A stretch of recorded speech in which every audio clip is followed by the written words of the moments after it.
Olá, caros ouvintes, sejam bem-vindos a mais um podcast. Este podcast é um podcast especial Dia das Mulheres e hoje estamos aqui no Salão Nobre do Parlamento, da Assembleia da República. E connosco estamos então com a já esperada deputada do Partido Socialista, Elsa Paes, que é também presidente do Departamento Nacional de Mulheres Socialistas e é socióloga e foi também secretária de Estado da Igualdade. Senhora deputada, muito obrigado por nos ter aqui e por nos receber aqui no Parlamento. Obrigada.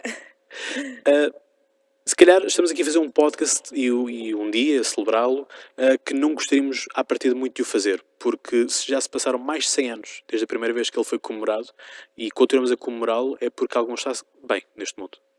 É uma data simbólica, obviamente, mas continua a ter muito peso e, sobretudo, é um momento onde devemos aproveitar para tornar visíveis um conjunto de discriminações que continuam, infelizmente, a existir contra as mulheres, desde violência doméstica, outro tipo de violências de género, mutilação genital feminina, assédio sexual no trabalho, e também todo o tipo de discriminação relativamente às mulheres no mercado de trabalho. Nós hoje em dia temos um mercado de trabalho que nas suas lideranças tem praticamente homens e as mulheres muitas das vezes são discriminadas quando necessitam de apoio para cuidar da sua família, seja dos filhos, seja das pessoas mais idosas. Portanto, as políticas de conciliação que temos e que têm feito o seu caminho e chamado cada vez mais os homens à partilha do cuidado, ainda assim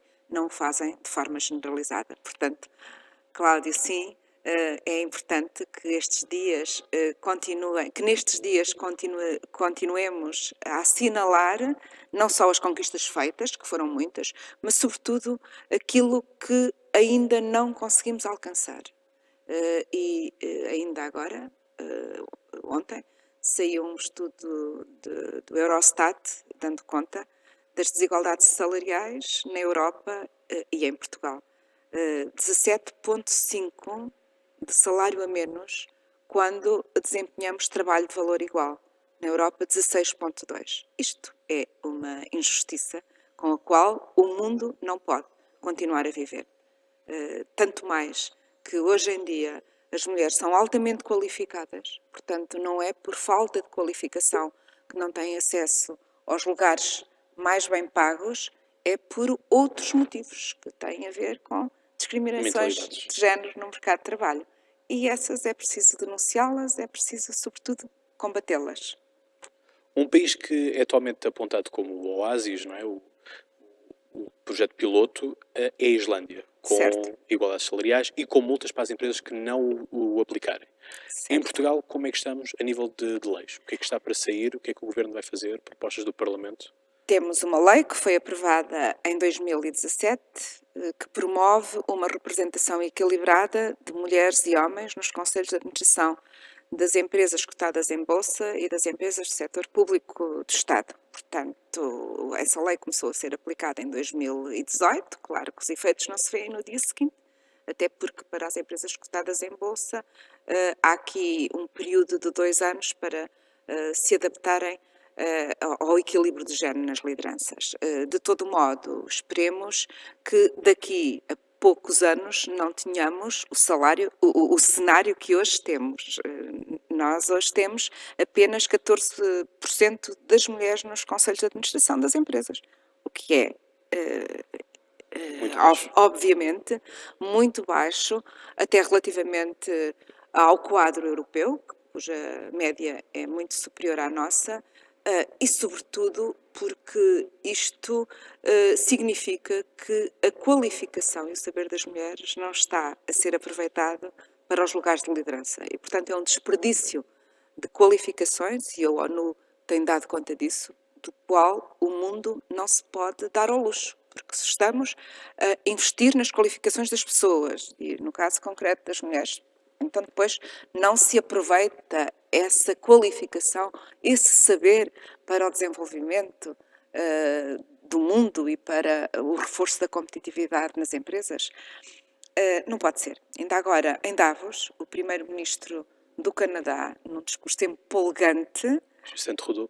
justamente, deu conta de que, citando vários estudos que têm sido feitos da McKinsey e outros, nesta área, que integrar a diversidade de género nas empresas é, desde logo, também integrar fatores de inovação e de qualidade, porque equipas mais diversas são equipas mais competitivas e, portanto, não nos podemos dar ao luxo de abrir mão também do reforço dessa competitividade, para não falarmos de questões, obviamente, de dignidade da pessoa humana e de justiça social, Justiça. porque é discriminatório.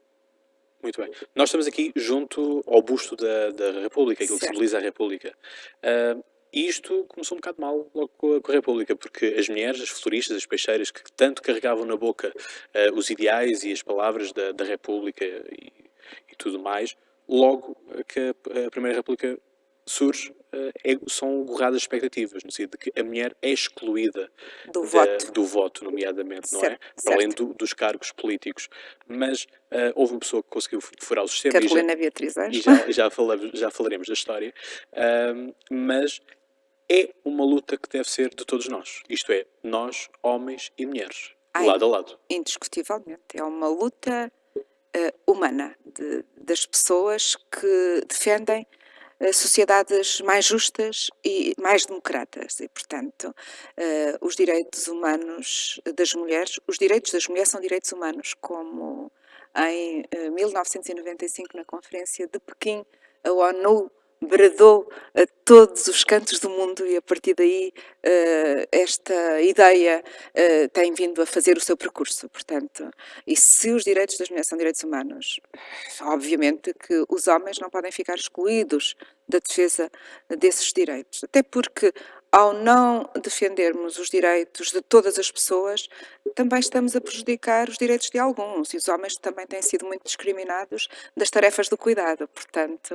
e a esse nível, precisamos de também desenvolver políticas para implicar cada vez mais os homens no cuidado e nas políticas de conciliação entre a vida profissional, pessoal e familiar. Portanto, sim, é uma luta de todos, é uma luta que todas as pessoas, homens e mulheres, se deviam implicar nela, mas é uma luta de discriminação, sobretudo de um dos sexos, no que diz respeito a estas lógicas de que acabámos de falar no mercado de trabalho, aliás, e dos processos participativos em geral. Estava a falar de 1911. Carolina Beatriz Ângelo conseguiu votar utilizando um subterfúgio da própria lei para reivindicar o direito ao voto, porque a lei dizia que só podiam votar cidadãos, portanto, e como a lei não utilizava a linguagem inclusiva, portanto, nos cidadãos estavam, obviamente, todos. também as cidadãs, que fossem chefes de família. Carolina Beatriz Ângela tinha acabado de envivar, era chefe de família e, portanto, travou uma longa luta com os tribunais para poder votar e ganhou essa luta, porque o juiz que decidiu esse processo era o pai da Ana de Castro Osório. E isso não deve ter sido um facto ao qual todo o processo tenha sido alheio, porque obviamente que estaria sensibilizado para a causa e para a defesa dos direitos das mulheres e da emancipação das mulheres e, portanto, a Carolina Beatriz Ângelo saiu vencedora dessa longa batalha travada com a justiça e votou. Mas depois a República, logo a seguir, alterou a lei, excluindo de forma explícita as mulheres chefes de família e a partir daí mais ninguém, nenhuma mulher nessas circunstâncias, pôde votar e, portanto, dizemos que a República traiu o voto das mulheres. Depois houve um processo que só em 74 é que se alcançou de forma universal, como sabemos. E, Sra. Deputada, para irmos terminando aqui o nosso episódio, como é que podemos então fazer para incluir mais as mulheres? O que é que qualquer pessoa, qualquer ouvinte nosso pode fazer para envolver mais as mulheres, lutar pelos direitos delas, que são também direitos humanos? Porque hoje, para além de estarmos a oferecer flores, não é? As flores murcham, como alguém já disse neste podcast também. A flor é um gesto simpático que se pode oferecer às mulheres, mas também se pode oferecer aos homens. Nós precisamos, sobretudo, que nos ofereçam direitos. Ou melhor, não precisamos que nos ofereçam direitos. Os direitos Já existem. já existem e têm que a gente pensa que o processo é fácil, mas é de grande conquista, portanto, e os direitos conquistados pelas mulheres são alvo de um longo processo de conquista, mas os direitos são universais e, portanto, este processo pela conquista dos direitos devíamos hoje estar dispensados de o fazer, dado que eles deviam ser automaticamente de acesso universal a todas as pessoas e não são.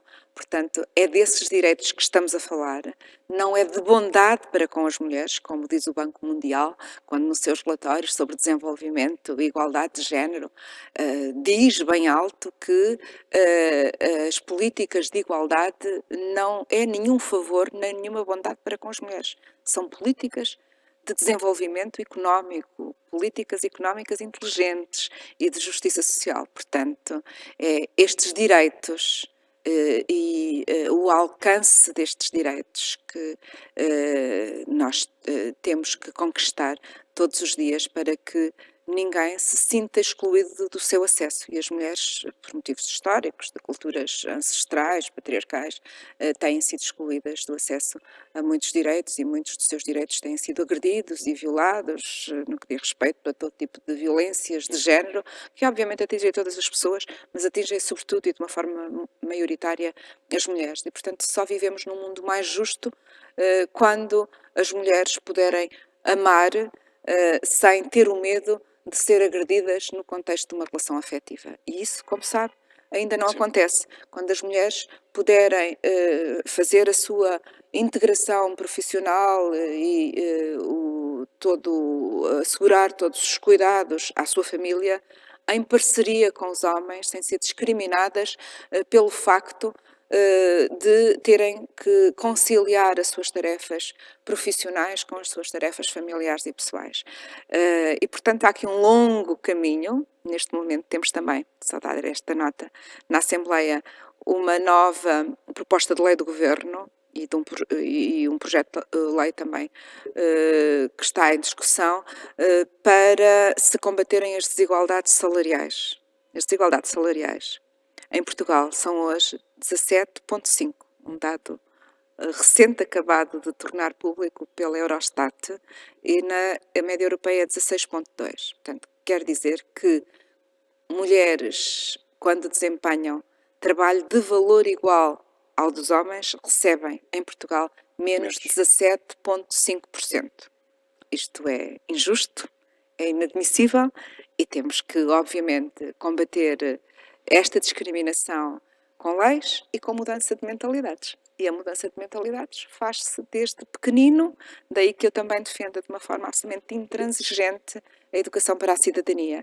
Porque se desde pequenino formos crescendo com a ideia de que o facto de sermos diferentes não implica que sejamos menores nem maiores, e se crescermos na ideia da integração da diferença e da não discriminação, isso obviamente que depois faz o seu percurso para a aceitação da diferença e para a luta por ambientes mais saudáveis e justos quando formos adultos. E, portanto, todo este investimento na educação para a cidadania, na educação para a aceitação das diferenças que se possa fazer em idades de primeira infância e depois também na adolescência, é um investimento numa sociedade mais equilibrada, mais justa, mais digna e decente para todas as pessoas, para mulheres e para homens.